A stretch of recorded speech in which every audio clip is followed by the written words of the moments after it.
భారతీయ సాహిత్య తొలి నవల్ భట్టబాణ మహాకవి రచించిన కాదంబరి 41వ భాగం 22/3/20 మదలేఖ వివరాలన్నీ కాదంబరి విరహ వివరాలన్నీ చంద్రాపీయుడితో వివరంగా చెబుతున్న సందర్భం మనం చూస్తున్నాం.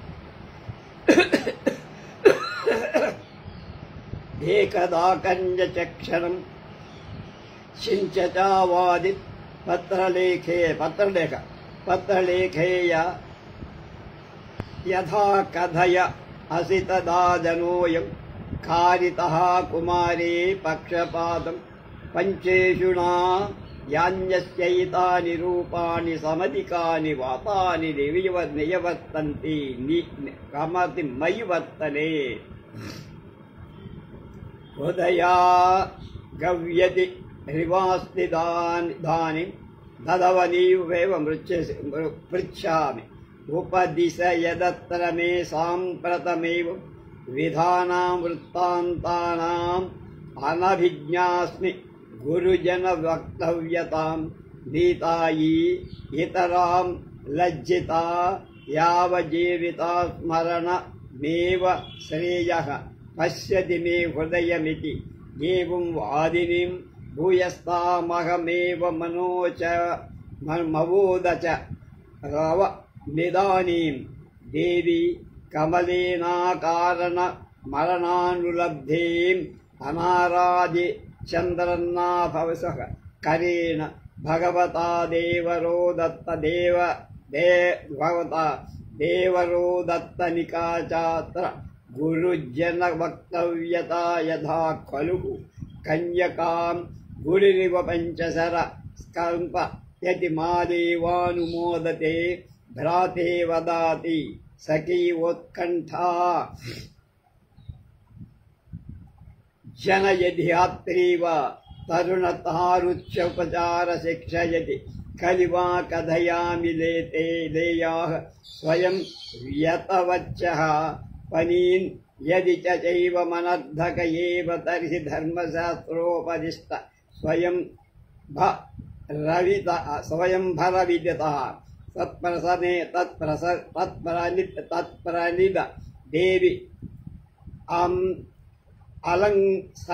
అలంకరణ అలం మరణానుసుస్తై వశపాలితే పాదపంకజ స్పర్శేన మిశ్రమాయామి ఆనయామి తం దేవం చంద్రాపీడంతే హృదయామివమిచ్చైవ ముక్తైవ యాత్రీది ద్రవార్దయా దృష్ట్యా పిబంతేమివ మాం నిరుధ్యమానైనిరపి మకర కతుక సరనిత సరసత జజ్జితానాం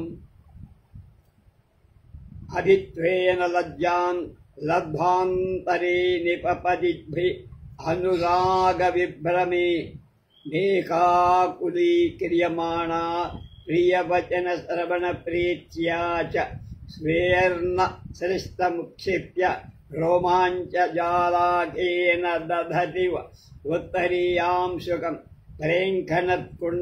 కుండలమాణిక్యపత్రమకరకోటిలగ్నంచ శశికిరణమయం మరణపాశమివ మరకతపేతునా వినిహితం కంఠైహారం ఉన్మోచనయంతి ప్రహర్ష ఫలాంతః కరణీకరణాది కన్యకా జన సహజాం లజ్జామివాం న్యంచ వివాం చ శనై రవరత్ జనామి తే గరీయసీం ప్రీతిరకేవలమకరోం శిరీష పుష్పమృదు ప్రకృతే పితభ్రాగల్భ్యతామేతాం వన్నారీజనస్య విశేషతో బాలభావక భాజ కుమారి లోకస్య సాహసకారిణ్యాస్తాయాః స్వయం సంది సమూపసంతి వా స్వయం సాహసం దిశంతి బాలాజిహ్రైకిమికం వాసం దిదామి అతి ప్రియో అసి జనౌరుక్తం తవాహం ప్రియాత్మే జడజడ ప్రశ్నః त्वज गरीयानुराग इति वेश्यालापः त्वया विवान जीवामीत्यनुभवितो अतः परिभवति मामन ज इच्छात्मदोषोपालम्भः मनोभवेनाहं भवते जत्तेच्युपसर्पणोपायः बलाद्धृतोऽसि मयेति बन्धकिदार्श्यमपश्यमाग गन्तव्यमिति सौभाग्यगर्वः स्वयमागच्छामीति स्त्रीचापलघनस्य अत्तोऽयं परिजन इति स्वभक्ति निवेदनलाघवं प्रत्याख्यान शङ्कयाम् आनन्दीसामिच्य प्रबुद्धबोधनमदपेक्षितानुजीवि दुःखदारुणास्यामित्यति प्रणयिताज्ञास्या असि मरणेन प्रीलिमिच्च सम्भाव्यमेव इति श्रीबाणभट्टरचितः कादम्बरी పూర్వభాగం సమాప్తమైంది. ఉత్తర భాగానికి మనం వెళ్ళాలి. దీనికి చక్కని తెలుగు అనువాదం చేసిన శ్రీ విద్వాన్ విశ్వం గారి వచనాలు తెలుసుకొని అప్పుడు నేనన్నా, దేవి వాడికి రూపం ఎక్కడిదమా మన్మధుడికి? ఆ అగ్ని నిరాకారం, పైకి మంటలు రేపకనే మార్చేస్తాడు కాముడు. పొగరాజకనే కన్నీళ్లు తెప్పిస్తాడు, బూడిద రాల్చకనే తెల్లపరుస్తాడు. వాడి బాణాలకు అగ్గం కాని జీవం మూడు లోకాల్లో ఉండదు కూడా. వాడికి భయం పడండెవరమ్మా? పుష్పబాణాలతో బలవంతులనైనా భేదించగలడు. ఈ కామ పిశాచం సోకిన అంగనకు ఆకాశమంతా తన ప్రియుడి ముఖాలే కనిపిస్తాయి. అలాగే తన ప్రియుడి ఆకారం చిత్రించటానికి భూమంతా చాలదు. తమ ప్రియుల గుణగణాలను గణించుకుంటూ, ప్రియ కథలు వింటూ, ప్రియాగమ సుఖాలను తలచుకుంటూ ఉన్నవారికి కాలమే తెలియదు తల్లి అన్న. ఆ మాట విని కాసేపు ఆలోచించి కాదంబరి అంటోంది అని చెప్తోంది పత్రలేఖ చంద్రాపీఠుడు. పత్రలేఖ అయితే ఆ కాముడు రాజకుమారుడిపై పక్షపాతం చూపించాడా? నువ్వు చెప్పిన లక్షణాలన్నీ మరిన్ని ఎక్కువగా నాలో కనిపిస్తున్నట్టున్నాయే.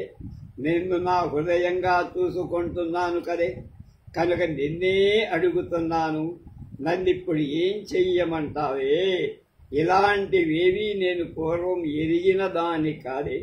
పైగా పెద్దలాబంటారు అనే సిగ్గుతో చచ్చిపోవడం ఒక్కటే గత్యంతరం అనుకుంటున్నానే. అప్పుడు ఆమెకు మరీ చెప్పానంటోంది పత్రలే. దేవి, అనవసరంగా చావు మాటెందుకమ్మా? ఆరాధించకనే నీకు మన్మధుడు వరమిచ్చాడు. ఇందులో పెద్ద అధికారమే ఉంది.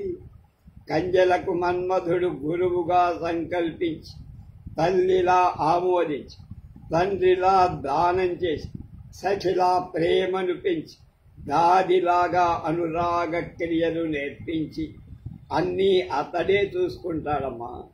స్వయంవరం చేసుకున్నవారు ఎందరు లేరు లోకంలో? అది తప్పైతే మరి స్వయంవరం విధిని ధర్మశాస్త్రాలు ఎందుకు చెప్పాయి? ఇంకా ఎందుకు జరుపుతున్నాయి? కిన్నురాలవు కాకమ్మా, నీ కాళ్ళ మీద ఒట్టు వేసుకుంటున్నా. చావు మాట వద్దు, నాతో సందేశం పంపు, వెళ్ళి నీ మనోహరుణ్ణి తీసుకువస్తా అన్నాను. ఆ మాటను నేను అనగానే ప్రేమరసపూరితమైన చూపులతో నన్ను తాగేస్తున్నట్లుగా చూసింది. సిగ్గు అడ్డు వస్తున్న మన్మథ బాణాలతో తూట్లు పడిపోయిన సిగ్గు తెరలో నుండి దూరి వస్తున్న అనురాగ విలాసాలతో ఉక్కిరి బిక్కిరి అయిపో ప్రియవచన శ్రవణంతో చెమటతో తడిసిపోయిన వలువలు గగుర్పాటుతో ఎత్తి పట్టుకో తన చెవిలో వ్రేలుతున్న మాణిక్యమకరం మొనకు తగులుకొని మన్మధుడు వేసిన మరణ పాశంలా ఉన్న హారాన్ని తీసేసేది. ఎంతో సంతోషంతో ఉబ్బిపోయిన ఆడపిల్లలకు సహజమైన సిగ్గుతో కాదంబరి ఇలా అంటూ, నీ ప్రేమ దొడ్డదని ఎరుగుదును దాసాని పువ్వుల కోమలమైన నారీ హృదయానికంతటి ప్రాగల్భ్యం ఎక్కడిది, అందులో కన్యకలకెక్కడిదే. స్వయంగా సందేశాలు పంపి, స్వయంగా అభిసరించి, స్వయంగా సాహసం చెయ్యగల స్త్రీలు వేరు. నేను బాలను, భయపడుతున్నా. నేనేమని సందేశం పంపగలనే? నువ్వు నాకెంతో ఇష్టడవంటే అది వట్టి పునరుక్తి. నీకు నేను ఇష్టమా అనడం తెలివి తక్కువ మాట. నీ మీద నేనెంతో మరులు కొన్నాననడం భోగందాని మాట. నిన్ను విడిచి నేను జీవించలేననడం ప్రత్యక్షానికి విరుద్ధం. కాముడు నన్ను పీడిస్తున్నాడంటే అది ఆత్మదోష ప్రకటన. మన్మధుడు నన్ను నీకు దానం చేశాడంటే అదేదో దగ్గరకు చేరేందుకు పన్నిన ఉపాయం అనిపిస్తుంది. నేను బలవంతంగా నిన్ను నా వైపు లాక్కున్నాను అనటం రంకుటాలి మాట, అంటే వ్యభిచారి చేసే మాట. నువ్వు తప్పక రావలసింది అని చెప్పడం నా ఐశ్వర్య గర్వకారణమవుతుంది. నేనే స్వయంగా వస్తున్నాను అంటాం. అలాంటి వస్తే వట్టి స్త్రీ చాపల్యం అనిపిస్తుంది. కనుక నువ్వు కాకుండా లేకుండా నా మది ఎందుకు నిలవదు అని చెప్పడం తేలికత. నువ్వు నిరాకరిస్తావని ఏమీ చెప్పంపలేదంటే, ఏమీ చెప్పి పంపలేదంటే అది నిరాకరించమని బోధించటమే అవుతుంది. నువ్వు కోరకపోతే నా జీవితం దుర్భరమైపోతుందనడం ప్రేమాతిశయమే అవుతుంది. నా చావు వినినప్పుడు నా ప్రేమను తెలుపుకుంటూ ఉంటాను అనడం అసంభవంగా అనిపిస్తుంది. కాబట్టి దీని ఏమని సందేశం పంపగలడే అంది కాదు అంటూ ఈ విధంగా పత్రలేఖ కాదంబరితో తాను మాట్లాడిన సమాచారం చంద్రాపీడుడికి తెలియజేసింది. పూర్వార్ధమంతా సమాప్తం. తర్వాత వచ్చేది ఉత్తరార్ధం. ఇంతవరకే భట్టబాణ మహాకవి రాసి చనిపోయాడు. తర్వాత భాగం ఆయన కుమారుడు భూషణ భట్టు పూర్తి చేశాడు. కనుక ఉత్తర భాగమంతా బాణుల పేరు మీదే కుమారుడైనటువంటి భూషణ భట్టు రాశాడు. ఆ వివరాలు రేపటి నుంచి ఉత్తరార్ధం తెలుసుకుందాం. స్వస్తి.